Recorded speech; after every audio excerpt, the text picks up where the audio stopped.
दुःखस्मिन् अस्सादु यो पचन्नम उपादान खंदानम आदीनवो सो दुःखस्मिन् आदीनवो। आदीनवो what is that? This is disadvantage of that. इसका जो है आप देखेंगे कि दुष्परिणाम क्या है पंचस्कंद का। आप जो है अनेक प्रकार के रोग से ग्रसित होते हैं, एक दिन आपका जीवन जो है समाप्त हो जाता है। नहीं तो जन्म तो लेते हैं, रिबर्थ लिंकिंग कॉन्शियसनेस तो आता है, प्रतिसंधि तो होती है। और प्रतिसंधि भी क्यों? अगले संखार में, अगले इसमें हम इसमें देखेंगे खंडों में कि कौन सा खंड जो है आपको जो है इस जीवन में लाने के लिए जो है वो जिम्मेदार है। तो वो तो आपको ले आया इस जीवन में। तो उसको बोलते हैं monk, the gratification found in the five aggregates of clinging is the same as gratification found in suffering.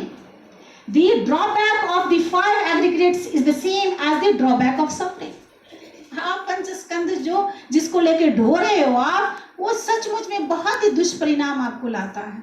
आप हमेशा जो है ना कोई समस्या का ही अनुभव करते रहते हैं। अभी व्याधि हो गया, आपको परेशानी होती है, कोई आपके जीवन से चला गया तो परेशानी होती है। तब देखिए मानसिक और शारीरिक दोनों प्रकार की वेदनाएं और चैलेंजिंग आपके लाइफ में प्रत्येक क्षण आती रहती है। प्रत्येक क्षण, ना कि एक बार, प्रत्येक क्षण आती रहती है और आप उससे निकल नहीं पाते। नहीं तो बुद्ध कहते हैं कि तुम समझो ना कि तुम बने किससे हो। तो ये जो बना है आपका शरीर, सबसे चार महाभूत। हम पहले आते हैं, जो फिजिकल बॉडी है वो क्या है? सेल से बना हुआ है ना, उत्तक है, टिश्यू जिसे हम कहते हैं। और उसमें साइंस के हिसाब से आप देखेंगे तो देयर आर फिजियोलॉजिकल सिस्टम, अनेक प्रकार के वहां पे सिस्टम, रेस्पिरेटरी सिस्टम है, डाइजेस्टिव सिस्टम है, सबका अपना अपना एक काम है ना। आपका डाइजेस्टिव सिस्टम खराब हो जाता है, क्या हो जाता है? रेस्पिरेटरी सिस्टम का डॉक्टर के पास जाता है, डॉक्टर डायग्नोज करता है। ठीक उसी तरह से बुद्ध ने हमें डायग्नोसिस प्रोसेस दी है कि हम लोग दुखी हैं, हम इस जीवन को नहीं समझ पाते हैं, इस संसार को नहीं समझ पाते हैं, अपने स्वयं के होने के अस्तित्व को नहीं समझ पाते हैं। तो उसके लिए क्या है? उन्होंने डायग्नोसिस प्रोसेस बताई कि देखो तुम अपने आप को इस तरह से ढालो तो अब उसके दुख का स्वभाव को तुम समझ जाओगे। जैसे कोई डॉक्टर के पास आप जाते हैं, आपको क्या है, पिट्यूटरी ग्लैंड में कोई परेशानी है, आपको शुगर, वो सब वो आपको ये देता है, प्रिस्क्राइब करता है मेडिसिन, आप उसको फॉलो करते हैं। ठीक उसी प्रकार से बुद्ध की शिक्षा की व्यवहारिकता यही है। प्रैक्टिकल एप्लीकेशन यही है कि आप जो है पहले स्वभाव को समझे, उसके कारण को समझे, फिर उस मार्ग पे चलना। मतलब क्या? You are following the remedial path, मतलब you are having the medicine. आप मेडिसिन लेते हैं और वो मेडिसिन का काम क्या होगा कि आपको पूरी तरह से क्योर करेगी। The last is the nibbana. What is the nibbana? Nibbana actually basically दार्शनिक वे से अगर देखा जाए तो वेरी हाईएस्ट, लेकिन आप सभी सामान्य जन हो, यहाँ पे आपको वहीं तक रहना है कि चित्त की परिशुद्धि तक रहना। चित्त की परिशुद्धि है, फिर देखिए आपको ना किसी प्रकार का द्वेष है, ना मोह से अटैचमेंट है, ना तृष्णा है, मतलब बैलेंस आप जान रहे हो। तो फिर आपको देखेंगे कि आपको बीपी नहीं है, शुगर नहीं है, अनेक प्रकार की जो फिजिकल इम्बैलेंसेस है उसको बोलते हैं पाली में विक्षोभ। जो है धर्मों के प्रति विक्षोभ जो है वो विक्षोभ नहीं होता है। विक्षोभ क्या? Imbalances in the physiological system, in the रूप धर्म। विक्षोभ इन रूप धर्म, रूप धर्म में विक्षोभ आ जाती है ना, जिससे आप जो है अपने आप को संतुलित नहीं कर पाते। तो वो जानना। अब आगे देखिए रूप के बारे में बुद्ध क्या बताते हैं, और रूप का डेफिनेशन आप देखेंगे क्या दी गई यहाँ पे।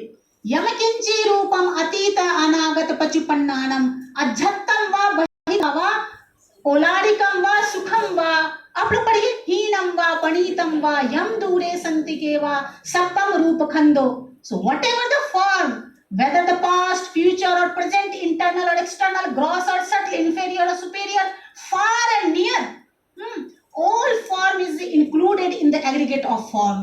ये सारे जो है फॉर्म है ना, कोई ना आकार है ना। ये देखिए ये बोतल है, इसमें ये भी कई चीजों से मिलकर बना है, इसमें कितने सारे कारण मिले होंगे तब ये बोतल का निर्माण हुआ होगा। ये जितने भी सब चीजें देख रहे हैं इसमें कई सारे आप कारण देखते थे ना। Multiple conditional phenomena comes together, then you see oh this building is came into this existence. तो बुद्ध वही बता रहे हैं कि रूप जो है वो क्या है, कोई भी जो है भविष्य हो, भूत हो, वर्तमान हो, सभी प्रकार के जो आंतरिक बहिद्धा, आंतरिक क्या हमारे ये सारे जो सेंसेस हैं, इंद्रियाज हैं, जो पंच इंद्रियाज के हैं, 6 इंद्रिया, मन को जोड़ लीजिए, और आयतन, धातु, है ना, विज्ञान, सभी क्या है, सभी जो है वो उसे हम आध्यात्मिक बोलते हैं। और बहिद्धा क्या, उससे संबंधित जो शब्द है, गंध है, रूप है ना, जो अपने इन सारे इंद्रियों के माध्यम से, जिसे हम कॉग्निटिव प्रोसेस कहते हैं, प्रक्रिया कहते हैं, चित्तवृत्ति, घ्राणवृत्ति, सोतवृत्ति, जीवावृत्ति, इन सारे प्रक्रियाओं के माध्यम से बाह्य जो ज्ञान है, बाह्य जो लोक है, उस लोकों की जानकारी हम इनके माध्यम से लेते हैं, है ना। और उसी प्रकार से हमारा क्या बनता है, परसेप्शन बन जाता है ना, ज्ञान हो जाता है, और उस ज्ञान को हम करेक्ट नहीं कर पाते, यहां पर प्रॉब्लम आ रही है। तो पहले तो हमें ये जाना कि ये क्या है, हमारा शरीर क्या है, रूप धर्म है। और दर्शन के अनुसार, अभी साइंटिफिक जो है एलोब्रेशन के हिसाब से मैंने क्या बोला कि फिजियोलॉजिकल सिस्टम, साइंस क्या कहता है, मेडिकल साइंस क्या कहता है कि आपसे सेल से the you can say basic unit of the tissue is a cell. The basic क्या है आपके शरीर की, बॉडी की, वो सेल है, वो एक बेसिक इकाई वही होती है ना। और कई सारे सेल मिलकर के आपके उत्तक और शरीर का निर्माण करती है, नहीं। उसी तरह से जो है बौद्ध दृष्टिकोण में हम देखते हैं कि पृथ्वी, आपो, तेजो, वायु, ये क्या है, 4 महाभूतानि, है ना। ये 4 महाभूता, these all are the great essential phenomena, है ना, जिससे ही हमारा शरीर, इवन सारे ब्रह्मांड, I am talking about the whole universe, सारे ब्रह्मांड की जो रचना जो हुई है, इन्हीं 4 धर्मों पे हुई है। इन 4 धर्मों को, इसको क्या बोल देते हैं, अविनिभोग रूप। पाली में इसे क्या बोलते हैं, प्रमाण धर्म में, कि अविनिभोग रूप मतलब क्या, which can not be separate, जिसे हम अलग नहीं कर सकते। मुझे ये बताइए कि अगर ये चेयर है तो इसमें सॉलिडिटी है, पृथ्वी रूप का रिप्रेजेंट करता है, पृथ्वी रूप है, वायु रूप है या नहीं है, इसमें है ना, इसमें जो है आपो रूप भी होगा, लेकिन उसकी मात्रा कम होगी, तो हम अलग नहीं कर सकते, इसलिए उसे इनसेपरेबल एलिमेंट्स कहा गया। ठीक उस सबसे बेहतर हम अपने शरीर को एग्जाम्पल ले लें। हमारे शरीर में क्या पृथ्वी, आपो, तेजो, वायु नहीं है ना। तो अब बताइए, बुद्ध कितनी बड़ी जो है मेडिकल साइंस की बात कर रहे हैं ना, नहीं, कुछ अलग तो बिल्कुल लॉजिकल है ये। तो इसमें विक्षोभ हो जाता है, तो कैसे विक्षोभ होता है, उसमें फिर माइंड और बॉडी का रिलेशनशिप है। आप धम्म पद जब पढ़ते हैं तो मनोपुब्बगमाधम्मा मनोसिट्ठा मनोमया मनसा च पदुट्ठेन भास्तिया करोति वंसोन, ये जो गाथा है क्या है, दोनों पक्ष को बता रहा है ना, कि जब आप कुशल मन से बोलते हो, है ना, करते हो, तो क्या होता है, उसका परिणाम क्या है, द एक्शन एंड परिणाम, उसका रिजल्ट है। फिर अगर बुरे मन से करते हो, अच्छे मन से करते हो, तो दोनों एस्पेक्ट को बताया गया है कि देखिए हैप्पीनेस आपका कैसे जो है एक छाया की तरह आपके साथ रहती है, जो कभी डिपार्ट नहीं करती।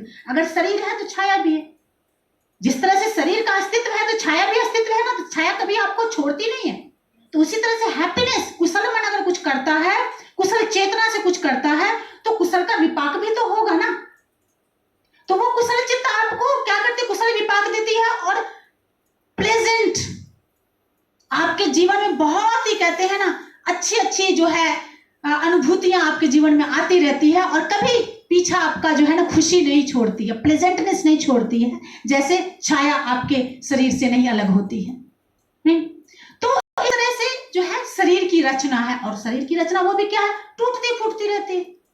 पृथ्वी आप तेजस से तो बना है ना, लेकिन वो भी तो क्या हो रहा है, आप बच्चे हैं, यंग हो रहे हैं, बूढ़े हो रहे हैं, फिर एक दिन समाप्त हो जा रहा है। और उस 4 महाभूत से फिर उपादाय रूप का निर्माण है। उपादाय रूप क्या, हमारे ये इंद्रिय नहीं, ये हमारे जो पासाद रूप है, ये वही है ना, हमारे डेरिवेटिव मटेरियल्स उसको बोलते हैं, उपादाय रूप बोलते हैं। तो ये आप जो आंख खोलेंगे तो आंख में क्या है, जो है वो पृथ्वी का है। उसके साथ साथ आप देखेंगे उसकी एक रचना, संरचना, उसमें सेंसिटिविटी है, उसमें अरूप धर्म का जो है वो उसमें समायोजन है। तो इस तरह से हमारे शरीर की जो संरचना है वो किस पर, अनित्यता है वहां पे, अनात्मता है वहां पे, और क्या है, दुख भी है वहां, है ना, क्योंकि बदल रही है, तो आप उस बदलाव को स्वीकार नहीं करते हैं ना। We have a very less capacity changing phenomena. बहुत ही कम है, स्वीकार नहीं करते हम, किसी भी चीज को जल्दी स्वीकार नहीं करते, और इसलिए जो है ना सबसे बड़ी समस्या है और सबसे बड़ा दुख का कारण वही होता है, हम जल्दी स्वीकार नहीं करते और स्मृतिवान भी नहीं है। अगर सतीवान होंगे तो आप बड़ी सहज स्वीकार करेंगे, क्योंकि स्मृति आपके अच्छे अच्छे गुणों को आपको बताती रहती है, अलर्ट करती रहती है कि तुम अपने मन में, अपने जीवन में ये चीजें लाओ, इन चीजों को मत लाओ। एक तरह से गेट कीपर का काम करती है। देखते आर्मी वहां पर हमारे देश की सेना जो है जैसे देश की सुरक्षा करती है, उसी तरह से हमारे चित्त की सुरक्षा जो है वो स्मृति करती है। Just like a functioning as a gate keeper. तो इस तरह से हमें यह समझना है कि हमारा शरीर का स्वभाव कैसा है। तो ये बात तो क्लियर हो गया कि कोई सुप्रीम पावर नहीं है जो हमें जानकारी देता है। नहीं, हमें जानकारी कहां से मिलती है? हमारा ये जो शरीर है, इंद्रियों के माध्यम से ही हम बाह्य जगत से जुड़े हुए हैं और इससे हमें हर प्रकार की जानकारी मिलती रहती है। नहीं, और उसमें बदलाव होता रहता है। हमारे जो विचार जो है उसके अनुसार बदलते हैं, बनते हैं, वो चीजें, विकृतियां होती हैं, सुधार होती है, इस तरह से चलते, ये प्रक्रिया चलती रहती है। अब आते हैं यहाँ पे रूप खंड के बाद दूसरा जो खंड है वो क्या खंड है? वेदना खंड है। और एक बात एक भी बता दूं मैं कि हम लोग आखिर इस पंचस्कंद को जानना क्यों चाहिए ना? तो पंचस्कंद को इसलिए जानना चाहिए कि हम इसके पंचस्कंद के स्वभाव को, उसके लक्षण को, उसके पशुपट्ठान पदट्ठान को जान सके, तो अपने आप को हम सही मार्ग पे ले जा सके और दुख से अपने आप को निवृत्त कर पाए।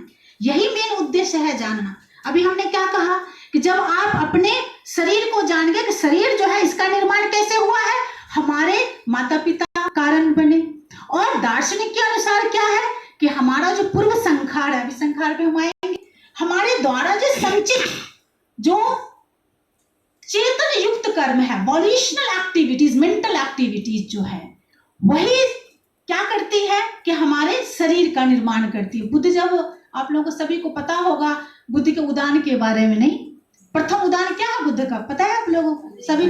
अनेक जाति संसारा संधा विसंगनि विसंग। So beautiful. बुद्ध कहते हैं मैं इतने जीवन में भागता रहा, दौड़ता रहा, और मेरा शरीर का निर्माण कौन किया? मेरे द्वारा ही संचित किए गए जो तृष्णा, जो कर्म था, वो तृष्णा क्या हमारे द्वारा संचित है ना, वो एक्टिविटी है ना, कर्म है ना, उसका ही परिणाम मेरा ये क्या है, ढांचा, ये शरीर है। वो बोलते हैं कि देखो तुमको मैं देख चुका हूं और तुम्हारा जो बेस था उसको ही मैं अप्रूव कर चुका हूं, खत्म कर चुका हूं, नष्ट कर चुका हूं। अब तुम्हारे में हिम्मत नहीं है कि दोबारा ये शरीर में तुम मुझे ले आओ, क्योंकि ये शरीर जो ढांचा है बड़ी दुखमय है। तो ये जो सामान्य जन के लिए क्या है कि आप इस का जो स्वभाव है उसको समझ करके आप एक संतुलित जीवन इस संसार में रह करके जी सकें और पुण्य का संचय कर सकें। पुण्य का संचय मतलब अर्थ क्या? कैसा नहीं है कि अपने सारे काम धाम को छोड़ करके हमेशा जो है बैठ करके ध्यान ही करो, ऐसी बात नहीं है। आप अपने जो भी आप काम करते हो, आप जो भी कर्तव्य करते हो, जो भी जिम्मेदारी है आपके ऊपर, उसका सही प्रकार से निर्वाह, यही ना है बुद्धिज्म, यही। और क्या? आप एक डॉक्टर है, you can be a good doctor. You are professor, you be a good professor. You, if you are a wife, you can perform, you can your duty in a proper way. You are a husband, आप husband हो तो सही प्रकार से अपने कर्तव्य का निर्वहन करो ना। आप पुत्र हो, आप सही प्रकार से कर्तव्य का निर्वहन करो। आप इस देश के नागरिक हो, उसके प्रति आपकी कर्तव्य परायणता है, उसका निर्वहन कीजिए। तो बौद्ध धर्म कहाँ कुछ विचित्र बात तो नहीं कर रहा है, जो आपके जीवन के प्रत्येक क्षण से जुड़ी हुई है, जो आपके पूर्ण विकास पर निर्भर है। अब वो एक ऐसी थ्योरी है, ऐसा सिद्धांत है जो व्यक्ति के व्यक्तित्व का विकास करती है। तो इसलिए ये जो थ्योरी है कि पर्सन क्या है, व्यक्ति क्या है, पंच स्कंधों का समूह है, उसको स्वरूप को जानना, इससे क्या पता चलता है कि हम इस विषय को समझ करके, जान करके हम किस मार्ग पे चलेंगे जिससे मेरा मार्ग उन्नति का मार्ग हो। जब आपको पता है कि मेरे पास 45 साल है, बच्चे हैं, जानते हैं ना, तो 45 साल में मुझे क्यों ना मैं अच्छे कर्मों का संचय करूं जिसका परिणाम भी मुझे अच्छा मिले। भाई अगर हम आम बोते हैं तो बहुत साधारण भाषा में बोलते हैं कि आम खाने को मिलेगा, बबूल बोओगे तो बबूल, उस बबूल तोड़ने तो जाओगे तो हाथ में चुभन होगी। सेम वही है, क्यों ना हम अपने सचित्त प्रयोदपनम एतन बुझा, चित्त को क्यों ना हम शुद्ध करें और कुशल का क्यों ना अर्जन करें। अगर कुशल का अर्जन करने से मेरी प्रगति होती है तो अच्छी बात है ना, ये तो प्रगति का मार्ग प्रशस्त करता है भाई।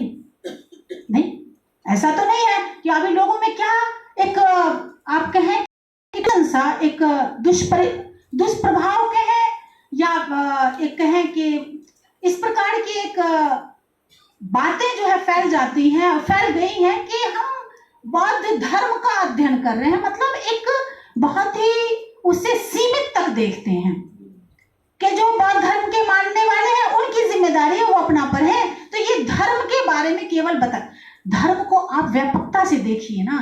धर्म केवल धर्म क्या है, आप धारण करते हैं ना, जिसको जिन विषयों को लेकर के अपने जीवन में लाते हैं, चलते हैं, जिससे आपके जीवन को एक आकार मिलती है। धर्म ऐसा नहीं है एक रिलीजियस पर्सपेक्टिव से आप देखते हैं कि अच्छा तुम इसमें आ जाओ कैटेगरी में, तुम इस कैटेगरी में, तुम इस कैटेगरी। तो हमने क्या किया, different boxes we have created, this is created by the man person. लेकिन यहाँ बुद्ध जो बताते हैं कि आप इन सारे जो डाइवर्सिटीज है, डिफरेंट बॉक्सेस है, प्लीज ब्रेक इट, उसको ब्रेक करो और केवल तुम ह्यूमन बीइंग हो, पर्सन हो, ह्यूमैनिटी की बात करो, जिससे तुम्हारा विकास निर्भर है। आप बताइए, इंसान तो सब है, मैं आप हम सभी तो इंसान हैं, तो जो मेरे उत्थान के लिए है वो आपके उत्थान के लिए। बुद्ध ये बात कहते हैं, जो तुम्हारा जिससे विकास हो, दूसरे का विकास हो, वो करते रहो ना, इसमें क्या बुराई है। तो इसीलिए पंचस्कंद को जानना आवश्यक है। ओके, अब यहाँ पे देखिए वेदना खंड, और वेदना खंड में भी देख क्या है, यम किंची वेदयितं तं दुःखस्मिन्ति, whatever is felt is included in suffering. अभी आपने देखा फर्स्ट बच्चा वेदना, जैसे आप टच करते, छोटा सा बच्चा को लीजिए, मैं हमेशा कई बार इसका उदाहरण देती हूँ, वो अग्नि को नहीं जानता, अभी उसके स्वरूप को नहीं जानता, अभी उसको छूने का कोशिश कर, जैसे छूता है उसे ज्वलनशीलता हो, उसे जलता है, वो तो जलता है, तो क्या टच से क्या हुआ, टच फर्स्ट बच्चा वेदना, वेदना हुई ना, वेदना कैसे हुई, दुख की वेदना हुई, और उस दुख की वेदना से क्या हुआ, उसे संज्ञान हुआ, है ना, परसेप्शन हुआ कि बाबा ये जो धर्म है जलाने वाला है, हमेशा के लिए उसके मेमोरी में जो सब कॉन्शियसनेस है उसमें ये रिजर्व्ड हो जाता है कि हमें पूरा जीवन उसे याद रह जाता है, उसका एसेंस। ऐसा तो नहीं हमेशा वो आपके साथ खेलेगा, ऐसा तो नहीं है, that essence preserve in hers और हर माइंड, और फिर वो हमेशा अलर्ट रहता है। तो ये वेदना क्या है, यहाँ पे देखिए कि कुछ भी जो आप, जिससे आप क्या होते हैं कि आप उसके अनुभव करते हैं, सुख वेदना, दुख वेदना, और उसमें देखिए सोमनस्य वेदना, दो मनस्य वेदना, वो भी मैंने पिछले बार आप लोगों को बताई थी, अलग अलग प्रकार की वेदनाएं हैं। मानसिक वेदना सो मनस्य दो मनस्य है, शारीरिक वेदना जिसे हम सुख दुख कहते हैं, उसके मतलब शरीर के द्वारा छू करके अनुभूति करते हैं, लेकिन मानसिक वेदना तो छू करके नहीं। तो वहां पर देखिए केवल यहाँ पे फर्स्ट जो है, केवल विषय, एक विषय का दूसरे विषय से जो ऑब्जेक्ट है उसका छूना ही नहीं है, एक तरह से जो मेंटल फैक्टर्स है, चेतसिक धर्म है, उसका छूना ही फर्स्ट है। ये आप ध्यान में रखिए। आप जैसे यहाँ ही बैठे हुए हैं, किसी व्यक्ति से आपको बनती नहीं है, वो आपके सामने से गुजरता है, तो आपके आंख के इंद्रियों से आपने उसे देखा, तो जैसे द फर्स्ट कन्फ्रंटेशन हुआ, मतलब क्या हुआ, छूना। Your I consciousness touch that object through the I cognitive process, चक्षु विधि के द्वारा, तो ये भी छूना हुआ ना। और उस छूने से क्या हुआ, वेदना हुई, अरे खंडारी जी कैसे आ गए यहाँ पे, नहीं, और खंडारी जी को देख करके बड़ी प्रसन्नता हुई, या बड़ी जो भी है व्हाटएवर, इस तरह की वेदना हुई। वेदना हो सकता है मुझे बहुत प्रसन्नता दे रही है, नीरज सर को बहुत प्रसन्नता दी, या नीरज सर को ऐसा लगे कि नहीं जो है खंडारी जी आ गए हैं, है ना, अब खंडारी जी से मुझे ये बात नहीं करनी है।